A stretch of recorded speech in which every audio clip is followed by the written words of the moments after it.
In this lesson, I want to talk about playing funk bass lines. And funk it's a lot more sparse of a style than, say, rock or even country. There's a lot more space in between the notes, and it's more about the syncopation and the rhythm of things than just the energy and driving that might be in rock or even country. And I want to just show you basically some harmonic stuff about what's typically found in funk. Again, it varies from song to song, but there are some things that you can generally count on in a funk tune. Most of the time, it's kind of a bluesy sound. It tends to be in the minor-y type of keys, but minor in a blues sort of way. And we're going to be specific to the jam track that we have for this lesson, which you just heard in the beginning there. That is in E, the key of E, and it's E dominant seventh. It's like an E dom 7 sort of sound, but it's also kind of minor. It's bluesy. It has that. It has the G to the G sharp in it.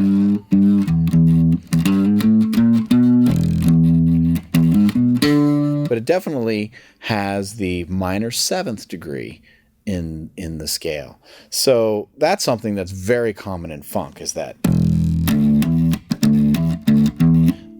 whole step motion from the minor 7th to the key that you're playing in. It's just a very common funk sound, and our jam track has that harmony to it. So there's really 3 chords in the jam track. We have E, and again it's a E dominant 7th, so it's an E major, but with the minor 7th. That's sort of a blues sound. But you can also get away with the minor 3rd as part of the riff, so it doesn't always have to be major. And this is just something that's really part of blues playing that comes into funk, where the major and minor 3rd are played around with a little bit. And, just have to get a feel for some of that, but I'll show you some licks. Then the second chord is an A dominant 7th.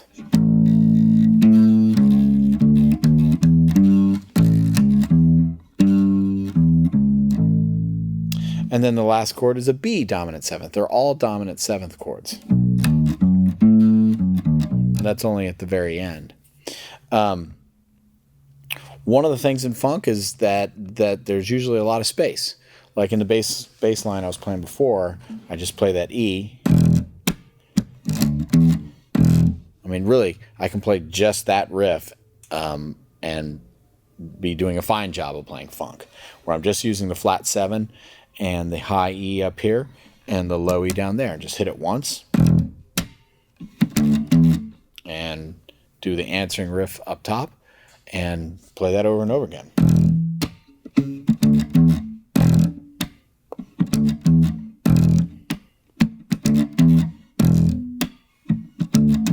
Now I'm playing some ghost notes and stuff just so you hear the rhythm, because there's so much space in between the notes. If you don't hear the drum part, it's kind of hard to tell what I'm doing anyhow. But when you download the jam tracks, you can listen to my bass part in one download, and then you can also download another one that just has the drums and the guitar, and you can play along with that.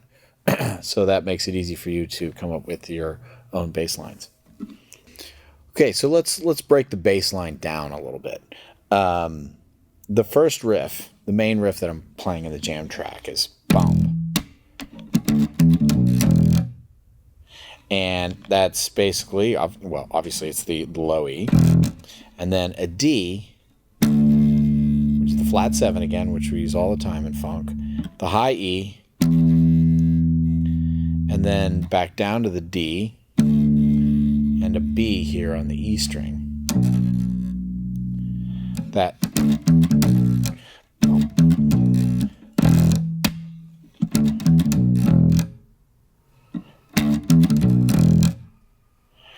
And that's sort of like the main riff.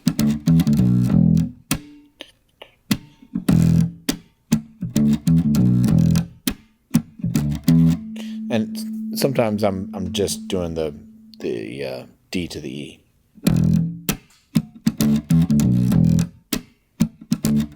So that gives me an A and a B phrase.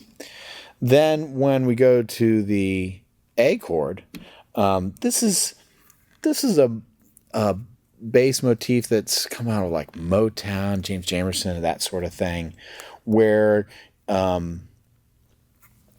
we play the A, the tonic, and then we do a walk up, going up to the major third, and do a chromatic walk up to the fifth.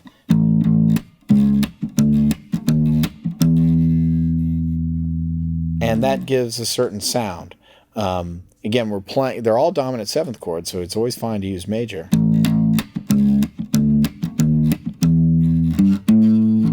And also that those four notes, the third, fourth, the flat fifth, and the fifth of A, also is a chromatic approach back to the E. So those two can work together. I'm playing an A.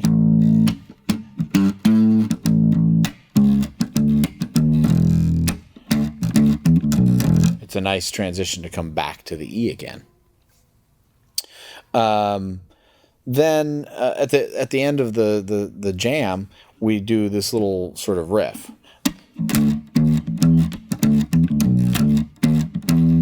The D, E flat, and an E. It's a chromatic up to E.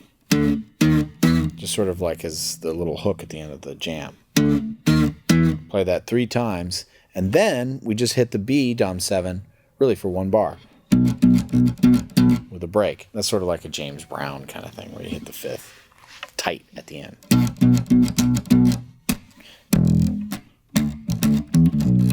So let me play with the track again and just listen to the bass part and take a look at what I'm doing now that I've broken it down a little bit for you. And also you can take a look at the chart. And hopefully this will give you some ideas here. So.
Okay, so there I played through it a couple of times, just simply maybe adding a little bit more riffs towards the end there, but just to give you an idea of what it looks like a little bit more broken down. So take a look at the sheet music and download the jam tracks and play along with it, and then I'm just giving you a starting point here. By no means is that the only bass line. So the idea is for you to use some of these ideas, some of the chords that that you've learned about, and how to mix and match the minor third and the major third, and come up with your own bass line, come up with a different way to play it. And using the jam track that only has the guitar, who knows? You can come up with a completely different bass line that can be every bit as funky or more so than what I'm doing. So there you go. There's a sort of a beginner funk jam that you can use to start creating your own funky bass lines.